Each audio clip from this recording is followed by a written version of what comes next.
Hey, what's up, everybody? Ralph here. So in this video, we're going to talk about, training your mind for success, right? Because if you ever plan on achieving anything meaningful in life, then you know how important it is going to be to make sure you have the right mindset. Because we know how difficult it can be to be, sometimes like figuring out what kind of mindset you need in order to be successful. Because it can be kind of tricky. So I mean, we'll do things like, we'll read books, we'll watch different videos, and if you have access to one, you'll probably like be around a mentor. I know a lot of people don't have access to that, but so you'll resort to just watching videos and reading books.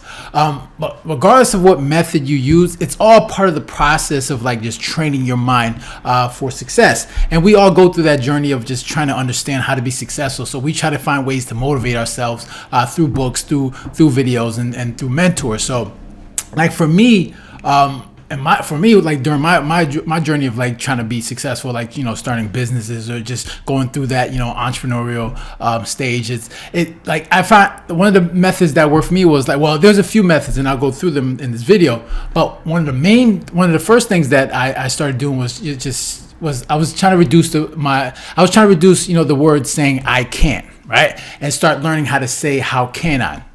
And the reason why that's so important is because we're so quick to tell ourselves why we can't do something, and this with anything in life, right? Let's say you're interested in a person, like you're interested in a girl, like you want to go approach her.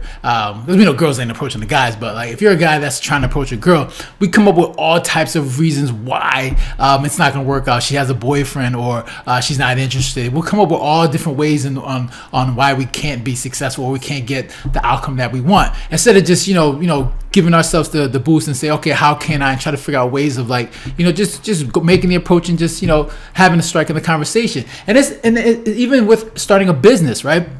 Your family members will tell you why. If you tell your friends and family, like you want to start a business, they'll give you all the reasons why you can't be successful with it, right? So instead of like saying I can't, and you start asking that question, how can I, it does something different to the mind. It forces you to start coming up with solutions to your problems, right? So once you say like I can't, right, then your mind just says, you know what, all right, I guess I can't do it. I'm just going to shut off and not try to find any ways and how to like overcome that situation or find a solution to that problem. Instead of asking yourself, how can I, once you start asking that question, how can I, then that activates the brain. It starts coming up with all different type of possibilities on how you can come up with a solution to that problem. And I think more so we need to start, like if you're someone that's interested in maybe starting a business or venturing out to something that you've never done before, and instead of telling yourself I can't, or listening to other people who tell you why you can't do something, start asking the question like how can I? Because I promise you, like once you start asking the question how can I, your mind is going to start trying to find solutions to that problem, right? So that's a good way to like train your mind. Like, instead of saying I can't, start asking the question how can I, and I promise you you'll find different ways of coming up with a solution to that problem. So the next thing is understanding that. The next thing that I use to help train my mind to make sure that I'm training my mind for success is saying to myself that I am the solution to my problem. And I would say that to you, like you're the solution to your problem, right? Because a lot of times, like when we have an issue, like there's something going on, like we've got an obstacle that's difficult to overcome. We start blaming others, right? Thinking that will solve our problem, right? Like regardless of what the issue is, whatever problem that you're facing right now, it's easy to blame someone else. Right, that's the easy thing we do. Like we're not accountable for the things that we want to do. So it's easy to say, all right, I have a problem. Depending on the problem, we're quick to blame an external force, and instead of like looking at our inward and say, okay, I'm the problem. How can I be that solution? And the reason why that's important is because blaming someone else or blaming external force, you're trying to change someone else, and we all know how difficult that is to change someone else. It's easier to change yourself than it is to change someone else, because if you're going to try and change someone else that thinking that's going to solve your problem, we know how difficult it is for people to want to change. So instead of like trying to force or trying to make somebody else change when it comes to solving a problem, you have to figure out a way how you can change or adapt to that problem and change yourself to make sure you're resolving that problem.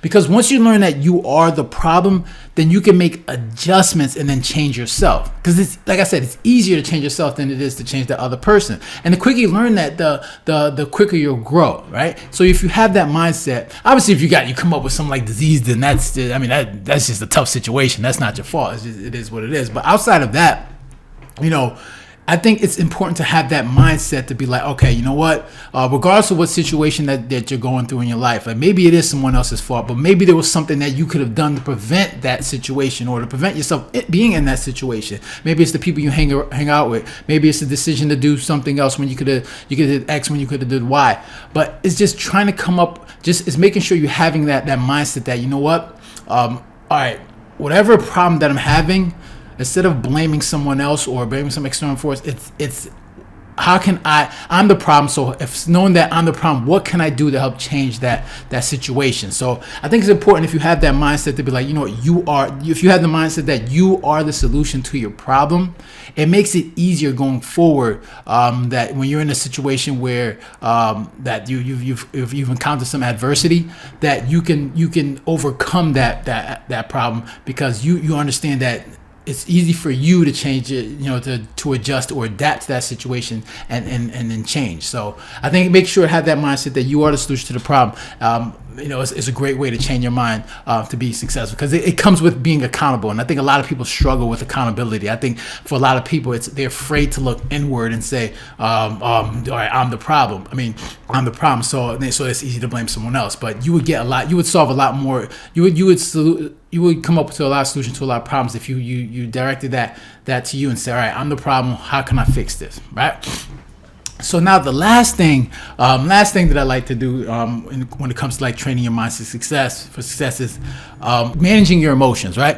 So there's two emotions that a lot of people struggle with, right? And those two emotions are fear and greed, right? A lot of people let the emotion of fear and greed control them. And this is like in a lot of situations when it's come to your job, maybe relationships. And for a lot of people, because of that fear of that emotion of fear and greed, it controls a lot of decision making for a lot of people.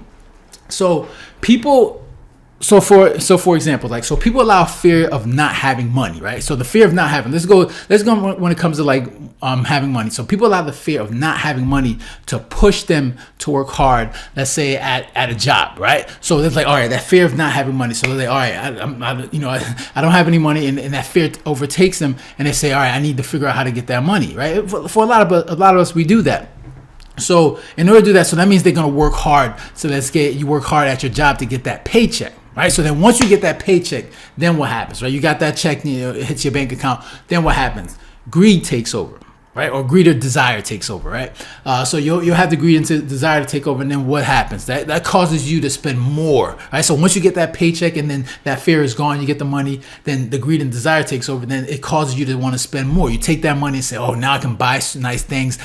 You can buy all the things that you need. And then once you do that, once you spend more, what happens? That fear creeps back in, causing you to want to even work even harder, right? Because once you get that money and then you spend, then that fear of not having money takes over and you're like, okay, damn, all right, that means I got to work harder at my job. And that's what a lot of people do. Once that fear comes over and they say, all right, I spend that money, then they have that fear of like not having money. So that means they got to work even harder at their job to make sure they get that money again. All right, so you'll work even harder. So then by then you're caught in a trap.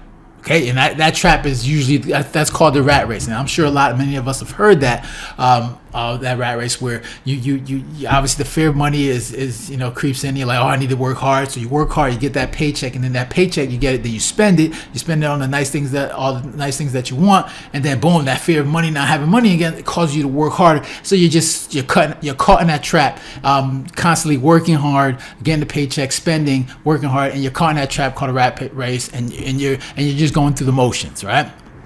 So instead of letting that emotion of fear and greed control your decisions, the thing you want to do is like learn how to use that emotion to think, right? And not think with your emotions. And I'm gonna repeat that again. So when that fear, when that emotion takes over, you want to learn how to use that emotion to think. Yeah, use that whatever emotion that you're feeling. You take that, you want to internalize that emotion and then use that to think instead of thinking with your emotions. So, and I'll give you an example. So I think in my life I had like two office jobs, right? And one of the office jobs, I probably was there for like 3 years. And I remember like at the tail end, when I eventually decided to quit, I had this boss that she was just bothering a lot of people, and it got to a point where I was like, she got me to a point where I was like, I'm done, right? And I remember when I quit that job, I gave him my resignation letter. I had a mortgage and I had a lease on my car. So the good thing for me is when I quit, at least I had some savings, but I had no fear of doing that. Right, because I've always had that mindset, like I want to be an entrepreneur, so I'm not gonna get comfortable at some job where I'm gonna like get to a point where like, all right, I need this job and then I'll just stay there forever. I never wanted to be comfortable at my job because I always had that mindset, like I wanted to be someone that started their own business and not have to rely on a 9-to-5 job. So I remember when I quit that job, and I had that mortgage and a car note. I had no fear of doing it. I knew I had that, but I knew I had a lot of savings, which helped. But I wasn't thinking like, oh man, what am I gonna do? How am I gonna get paid for these cars and I'm gonna pay my mortgage? I was just like, you know what? I don't really count out. So I had the savings. So I think 6 months later, I eventually found another job. It was another office job, and I was there for like maybe 2.5 years. And when I finally left that job, I quit because I wanted to pursue personal training.